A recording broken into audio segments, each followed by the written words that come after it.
कच्चे घर का मालिक। राजस्थान के एक छोटे से गांव में एक गरीब किसान रहता था। उसका नाम था हरनाम। हाथ में हुनर था, दिल में सच्चाई, मगर किस्मत हमेशा उसके साथ खेल खेलती रही। उसका छोटा सा एक कच्चा घर था, मिट्टी की दीवारें, टपकती छत और सामने एक नीम का पेड़। हरनाम रोज सुबह खेत में काम करने निकलता और रात को थका मांदा लौट आता।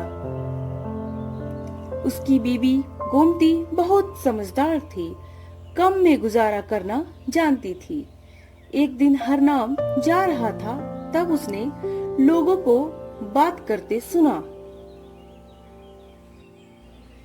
गांव में खबर फैली कि सरकार शहर के पास एक नई सड़क बनाने वाले हैं।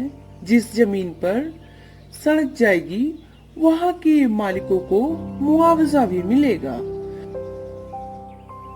हरनाम की जमीन भी उसी इलाके में थी, लेकिन वो जमीन बहुत पहले उसने कर्ज के बदले सेठ लखीम राम को गिरवी रख दी थी। हरनाम ने सोचा, अगर वो जमीन वापस मिल जाए तो मेरी किस्मत बदल सकती है।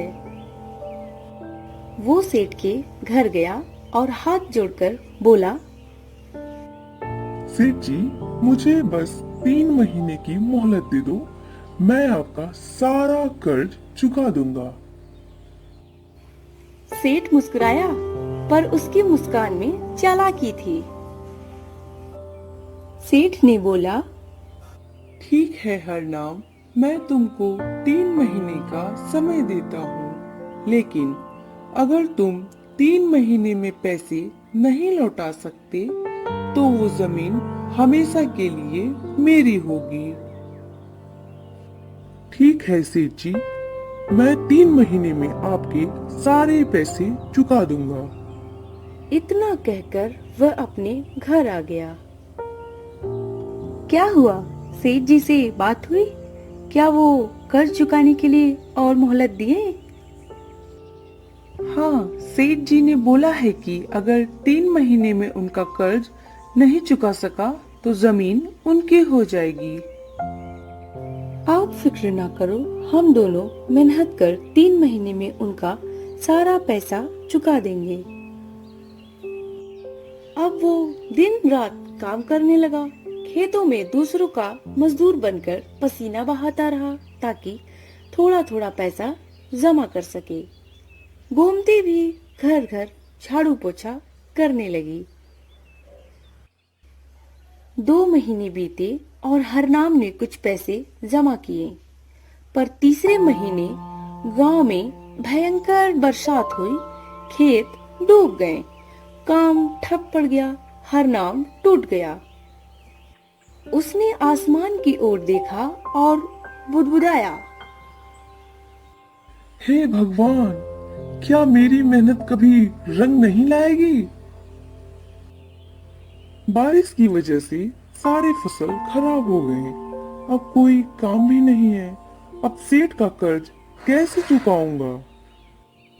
आप फिक्र ना करो, सब सही होगा। समय निकल गया और कर्ज चुकाने की तारीख भी आ गई। हरनाम पैसे लेकर सेठ के घर पहुंचा, मगर कुछ कमी थी। सेठ ने ठंडी आवाज में कहा, पैसे पूरे नहीं हैं, अब जमीन मेरी। हरनाम की आंखों में आंसू आ गए। वो बिना कुछ कहे लौट आया और नीम के पेड़ के नीचे बैठ गया। तभी उसकी पत्नी गोमती आई। क्या हुआ? आप सेठ जी के यहाँ गए थे ना कर्ज चुकाने? क्या बताऊं गोमती, मैं सेठ का कर्ज नहीं चुका पाया। अब वो जमीन सेठ ने हमेशा के लिए ले ली। अब वो जमीन हमारी कभी नहीं हो सकती। अब तो बस ये झोपड़ी ही हमारा सहारा है। आप चिंता मत करो, भगवान ने चाहा तो हमारी किस्मत भी जरूर बदलेगी। कुछ दिन बाद सड़क का काम शुरू हुआ। सरकारी अधिकारी आए, माप जोख की और सेठ के नाम मुआवजे की रकम लिख गई, 10 लाख रुपए।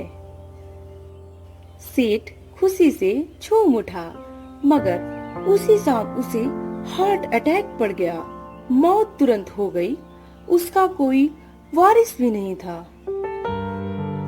गांव की पंचायत बुलाई गई। अधिकारियों ने कहा, सेठ की जमीन पर अब कोई हक नहीं बचा और उसने जो जमीन हरनाम से ली थी वो गिरवी के कागजों में पूरी तरह चुका दी गई मानी जाएगी। हरनाम को जब ये खबर मिली तो उसकी आंखें भर आई। देखो जी, भगवान ने देर की पर अंधेर नहीं। कई साल बाद उसी कच्चे घर की जगह हरनाम ने पक्का मकान बनवाया। दरवाजे पर अब भी वही नीम का पेड़ था जिसके नीचे वो कभी टूटा हुआ बैठता था। वो हर आने जाने वालों से कहता, मेहनत करो पर भरोसा ईश्वर पर मत छोड़ो। कभी कभी किस्मत देर से आती है पर आती जरूर है। सीख, ईमानदारी और मेहनत भले देर से फल दे, मगर जब फल मिलता है तो पूरी जिंदगी बदल देता है।